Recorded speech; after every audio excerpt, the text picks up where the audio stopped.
Patuloy na pinalalakas ng Philippine Coast Guard sa pamamagitan ng Coast Guard District Southeastern Mindanao ang humanitarian assistance at disaster response operations sa Jose Abad Santos at iba pang lugar sa Davao Occidental na naapektuhan ng malakas na lindol.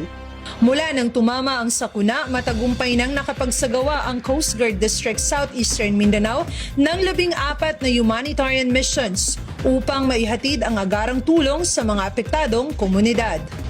Sa pamamagitan ng BRP Malamawe na ipamahagi ang kabuuang 3,644 na relief items mula sa iba't ibang ahensya ng pamahalaan at humanitarian partners. Kabilang dito ang mga ayuda mula sa Department of Social Welfare and Development ng Region 11, Office of the Vice President, Archdiocese of Davao, Philippine Red Cross, Provincial Disaster Risk Reduction and Management Office at Coast Guard Auxiliary District Southeastern Mindanao. Lula ng nasabing barko ng Philippine Coast Guard ang mga family food packs, malinis na inuming tubig, mga tent, hygiene kits, damit at iba pang pangunahing pangangailangan ng mga residenteng naapektuhan ng lindol.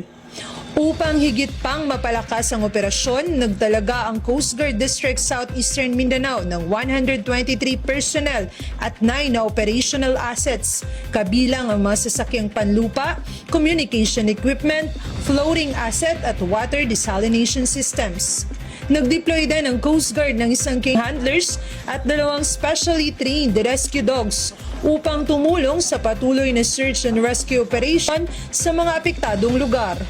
Sa pamamagitan ng Philippine Coast Guard iCare, nananatiling matatag ang Coast Guard District Southeastern Mindanao sa paghahatid ng pag-asa, tulong at suporta habang nagpapatuloy ang rehabilitasyon at pagbangon ng mga komunidad sa Davao Occidental. Mula sa Coast Guard District Southeastern Mindanao, ako si Lieutenant Junior Grade Melanie S. Benitas, Philippine Coast Guard, para sa Coast Guard Update.